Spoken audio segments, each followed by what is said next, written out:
Hi, my name is Gerhard Schwantner, and welcome to Selling Power TV. Today, we have the great pleasure and privilege to meet with Jacco Van Der Kooj. He is the founder and the chief creatologist and the CEO of Winning by Design. Okay, I don't think I've ever been called like that, but I'll take it, Gerhard. I'll take it. I have to tell the audience, I've known you for ages. And I remember sitting in the car with you in San Francisco, overlooking San Francisco, and having lunch and talking about your future.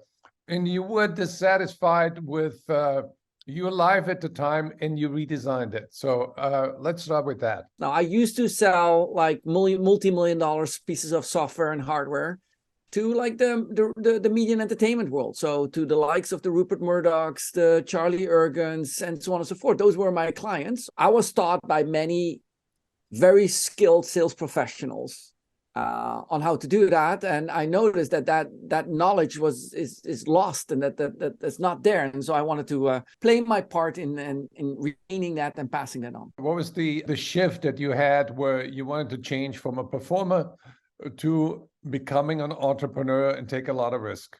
I dealt with such a numbnut in sales that no idea what they were doing, that I absolutely felt the need is like, okay, this got to stop. I can no longer deal with these so-called sales professionals that have no clue about what selling really is about and that are telling other people the bad trades. I got to counterbalance that. I got to create the right way. And which is, it's not nothing complicated, Gerhard. It's just, like treat your customer right, treat them the way you want to be treated, help them buy, not try to sell to them, all that stuff. Give me the essence of Winning by Design. Is that about design thinking? Fundamentally, it has two key pieces. It has the design element, and it has the scientific element. The design element is like, think up front before you start building it and copy that what has passed. And the scientific element is like, be based on data and scientific principles and models and mathematics and and so on and so forth. Those are the two key fundamentals of Winning by Design. And I do believe that there's a great use of gut feeling, but it's in the same way that the book Blink talks about it, in which like a good gut feel tells you where to look for the data, but then go get the data to prove your point, not the other way around. What is your view of the changes from sales operations to revenue operations? So for me, sales operations focuses exactly on what it is. Sales revenue operations focuses on the entire customer cycle. That means marketing, sales, customer success, account management, and so on. It goes what we call across the entire boat, the entire customer journey. And it is needed because sales in generally operates as a system. And if you optimize one specific department, you may not get the results that you think you do, right? So, generating a high volume of leads may not result into a high volume of sales and revenue.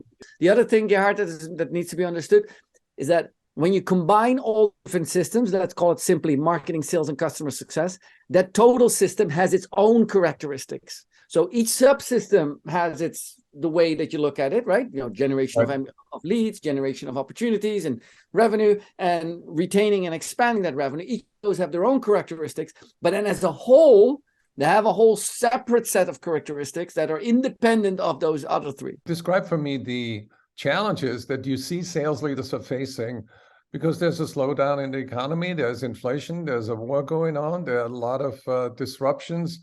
And there are a lot of culture changes too. The shift from activity to productivity is the major shift that we're going to have to help our customers with. Activity means I'm clicking on a LinkedIn post and it's like it and stuff like that. Activity. I'm doing something and like it's measurable in a way, right? How many likes did you either give, and so on and so forth.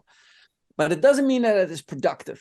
Right. What has happened during COVID, the gap between activity and productivity has become bigger. Now, what is the difference between activity and productivity? It's two things of which you mentioned one. Number one is knowledge, and number two is skill. Knowledge is knowing what to do. Skill is actually being able what to do. And so if you want to turn that activity into productivity, you have to have the knowledge and you have to be able with the skill to deliver that. That's the gap that we are, when I say we're aligned, you'll see we're really well aligned on that. Knowledge, performance, and enjoyment. Which one would you put on top? Obviously, I would enjoyment always put on top. I just gave a keynote on joy, but joy is for me on the top. Why is it that 90% of sales leaders or business executives put performance at the top? People are, like I see this all the time, people are a result of the culture that they grew up in, right? And then what we have currently an halfway in between. So if I look back, the day and age of the sales that you and I grew up in, and I'm talking about 80s and 90s style selling, super performance driven. Sales was a solo job, primarily like you would go out on the road, right? All these things. You wouldn't share skills with anyone. Why? Because you were giving money out of your pocket. Comp plans today are still designed along those metrics, meaning that if I make more money out of my comp plan, it means because I'm pulling money out of your pocket. Right. Company's not going to overpay, right? Like, look, they're just reallocating dollars. So you're kind of robbing each other, elbowing each other to the top. That was the kind of like mindset. You sometimes still see that, when you see the movies, Glengarry Glen Ross and all those usual suspects, Right. you see this still. May I let you know that most of those basic fundamental things have not changed. They are still there, deeply rooted in everything we do.